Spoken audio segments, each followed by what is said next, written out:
ये deputy CM जो है समझदार है। ऐसा व्यक्ति मुख्यमंत्री, समझदार व्यक्ति को मुख्यमंत्री होना चाहिए। शंकराचार्य का कहना है कि यूपी का मुख्यमंत्री तो केशव प्रसाद मौर्य को होना चाहिए। जो अकड़ में और जिद में बैठा हो उसे बिल्कुल मुख्यमंत्री नहीं होना चाहिए। एक चैनल से बात करते हुए स्वामी अविमुक्तेश्वरानंद ने डिप्टी सीएम केशव प्रसाद मौर्य को यूपी का मुख्यमंत्री बनाने की बात कह दी। शंकराचार्य स्वामी अविमुक्तेश्वरानंद अपने बयान में कहते हैं, डिप्टी सीएम समझदार है। वो समझते हैं कि हमारे अफसरों से गलती हुई है। वो समझते हैं कि मामले को इस तरह से बढ़ाया नहीं जाना चाहिए। इससे हमको नुकसान हो रहा है, पार्टी को नुकसान हो रहा है, इसलिए वो ऐसी बात कर रहे हैं। ऐसे समझदार व्यक्ति को मुख्यमंत्री होना चाहिए। जो अकड़ में और जिद में बैठा हो उसे मुख्यमंत्री नहीं होना चाहिए। दोस्तों, इसके पीछे की वजह क्या है? अचानक से अविमुक्तेश्वरानंद केशव प्रसाद मौर्य को मुख्यमंत्री बनाने की बात क्यों कह रहे हैं?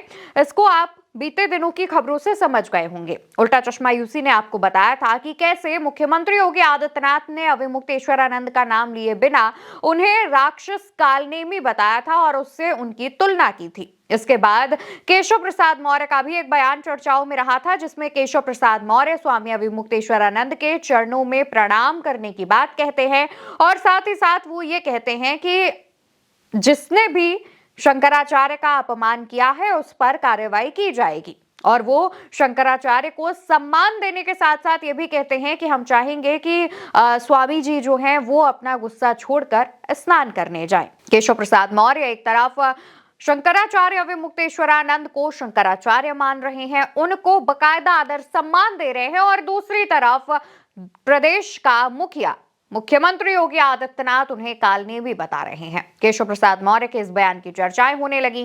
कहा जाने लगा कि भाजपा दो गुटों में बंट गई है। भाजपा में अब दो विचारधाराएं चल रही हैं और ऐसे में तमाम लोग केशव प्रसाद मौर्य के समर्थन में आ गए। इसी दौरान जब स्वामी अविमुक्तेश्वरानंद ने से सवाल किया गया कि केशव प्रसाद मौर्य आपके बारे में ऐसी बात कह रहे हैं, तो उस पर स्वामी अविमुक्तेश्वरानंद सरस्वती ये बात कहते हैं और साथ ही डिप्टी सीएम केशव प्रसाद मौर्य को मुख्यमंत्री बनाने की मांग करते हैं। हालांकि ये कोई पहली मांग नहीं है, इससे पहले भी ऐसी चर्चाएं चलती रही हैं और जिस तरीके से बीते कई दिनों से मुख्यमंत्री योगी आदित्यनाथ को लेकर विवाद हो रहा है, उनकी नेगेटिव इमेज पूरे यूपी में बन रही है, उसके बाद कहा यह जा रहा है कि मंत्रिमंडल के विस्तार के समय हो सकता है मुख्यमंत्री को भी बदल दिया जाए। हालांकि ये चर्चाएं हैं और इसके बाद शंकराचार्य ने भी अपनी मांग कर दी है, तो कहा यह जा रहा है कि कहीं ना कहीं इन चर्चाओं में बल पड़ता दिखाई दे रहा है।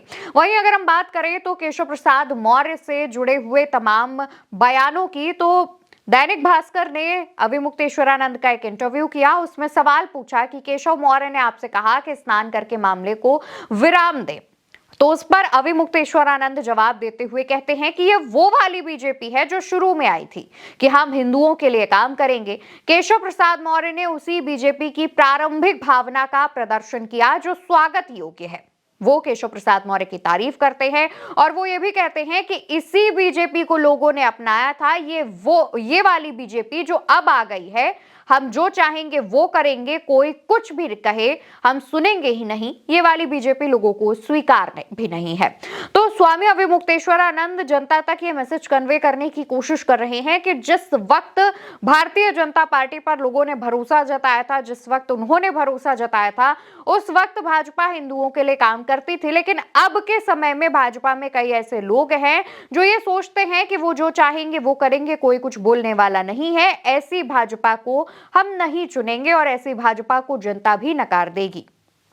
स्वामी अविमुक्तेश्वरानंद बीते कई दिनों से अनशन पर है। खबर ये भी सामने आई थी कि उनको तेज बुखार था, जिसके बाद तकरीबन 5 घंटे तक उन्होंने अपनी वैनिटी वैन में आराम किया और उसके बाद दोबारा से आकर अपने अनशन स्थल पर बैठ गए, लोगों से मुलाकात की। इस दौरान तमाम जो विपक्ष के नेता हैं वो उनसे मुलाकात करने पहुंच रहे हैं, जिस पर भाजपा सवाल उठा रही है। भाजपा कह रही है कि इस पूरे मामले को राजनीतिक रंग देने की कोशिश की जा रही है।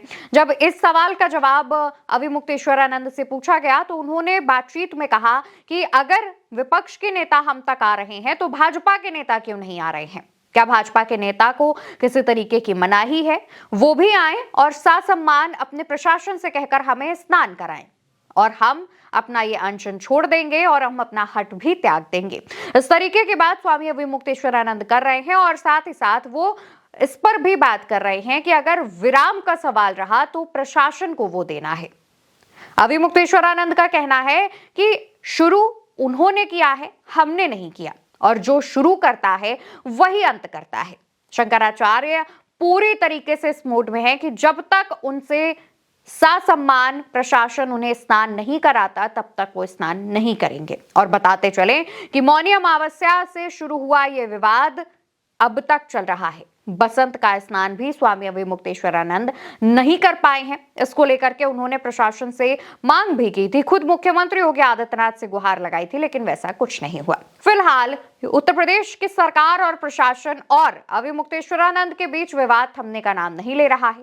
स्वामी अभिमुक्तेश्वरानंद सरस्वती का साफ कहना है कि वो तब तक विरोध में बैठे रहेंगे जब तक प्रशासन ससम्मान उन्हें गंगा स्नान नहीं कराता है, और साथ ही प्रशासन ये नहीं कहता है कि भविष्य में ऐसा उनके साथ दोबारा नहीं किया जाएगा। तब तक वो अनशन पर बैठे रहेंगे और स्नान भी नहीं करेंगे।